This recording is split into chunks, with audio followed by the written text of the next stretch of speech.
Albert, thank you very much for coming. Thank you. Football Club Barcelona is one of the most successful sports institutions in the world. As head of the Barça Innovation Hub, can you please tell me more about its purpose and how it works? Barça Innovation Hub is the innovation department of the FC Barcelona, and the whole purpose of the whole club is transforming the world through sports excellence, right? And what we do at Barça Innovation Hub is actually leveraging all know-how of the club in order to develop or rethink the future of the sports industry.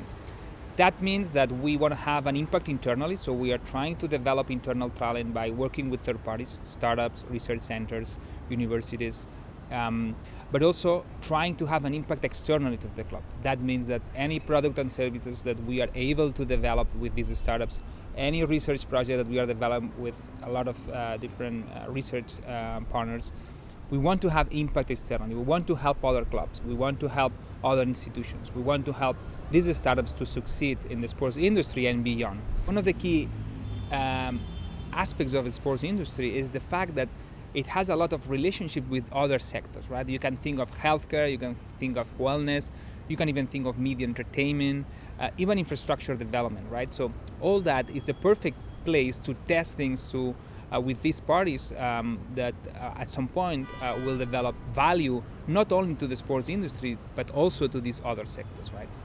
Finally, the third goal for Barça Innovation Hub is actually also developing new business models by monetizing this know-how, right? And this is new from a sports club. It's something that has never happened, and it's something that we are already right now implementing, and it's the main source of how we reinvest on the whole Barça Innovation Hub, by monetizing through educational programs, through specific consultancy services, by helping these startups improving their products and then having a royalty-based business model. So all that is the way we kind of reinvest on research and innovation and help us to have a truly long-term vision 10 years from now in the sports industry, which sometimes is really hard.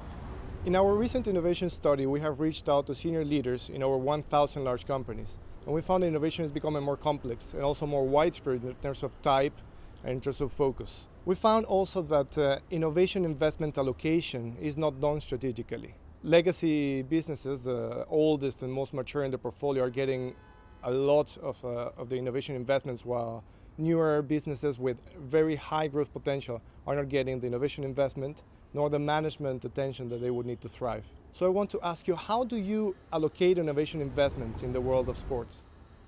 So the world of sports, and especially the world of football, is a really short-term focused industry. And that, I mean, there is a reason for that, right? At the end of the day, I mean, success is by the team scoring goals and the team winning matches, right?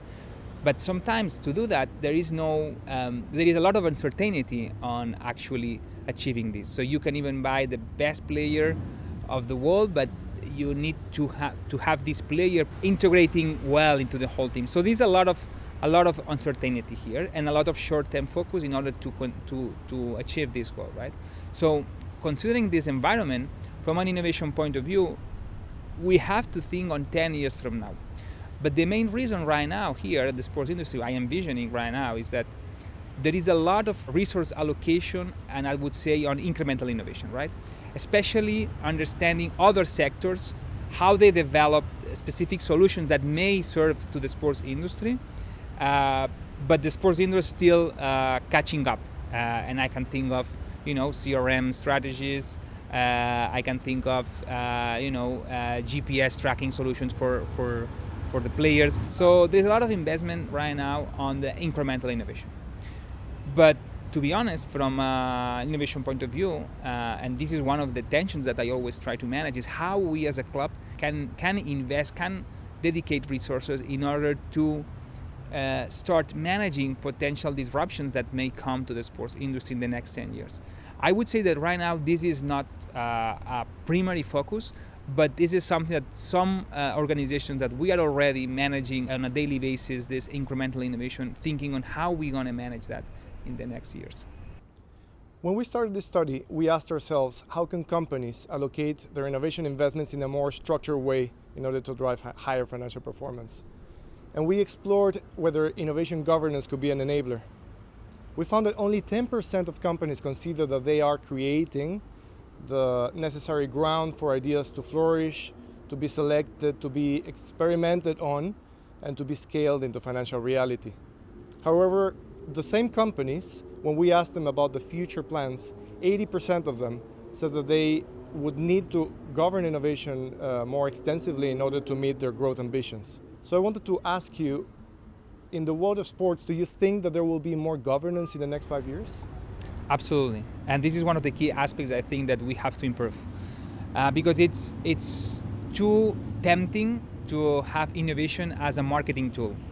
Everyone right now is really interested in new technologies. There is a lot of buzzwords, blockchain, AI, but how you leverage that in order to bring value, and this is key. And for me, governance is the most important aspect on how you try to implement innovation in sports, but also in other sectors.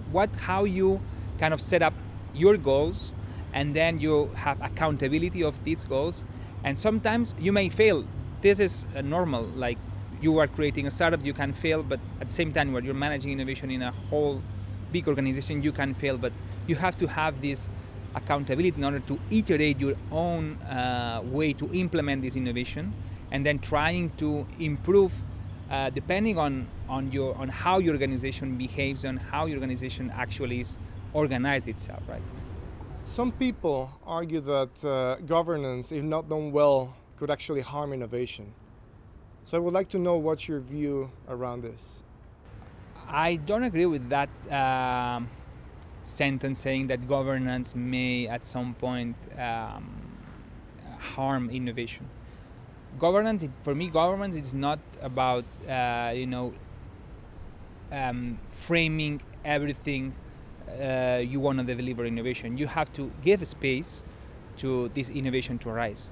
For me, governance is about setting up specific goals and a plan, and that plan could be having different startups working by themselves, not interacting with your company, developing what they do, but then you know what you're trying to achieve, and at some point you just build your KPIs on what you're trying to achieve, and then you just understand if your plan was good or not, right?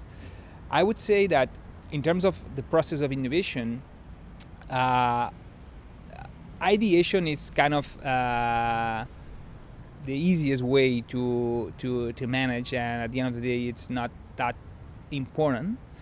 But on the transition between experimentation phase and scaling phase, which you are actually right now to start putting some processes in terms of actually making things happen, I would say that there is where I feel like governance is the most important part.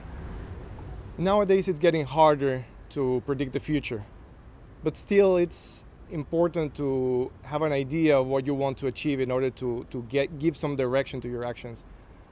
Where do you think the Barça Innovation Hub will be in the next 10 years? For me, Barça Innovation Hub, we have the powerful tool to work in sports, and sports is a perfect lab to test many different things. I see right now that a lot of investment is being made on software companies, which the return of investment is shorter, right? But I feel like if we want to bring true impact into the whole society, probably we have to start doing more investment on deep tech, right? And my vision is that in 10 years, Barça Innovation Hub is ready to have all what's happening at FC Barcelona, to have this perfect place to test and also invest in this deep tech, and FC Barcelona being a catalyzer of these new technologies that may change how humanity is right now dealing with their main challenges, right? And that means new sources of energy, that means quantum computing, and all that right now will take some time, but needs passions and investment. Albert, that's it for today. Thank you very much for coming. Thank you for inviting me. It was great.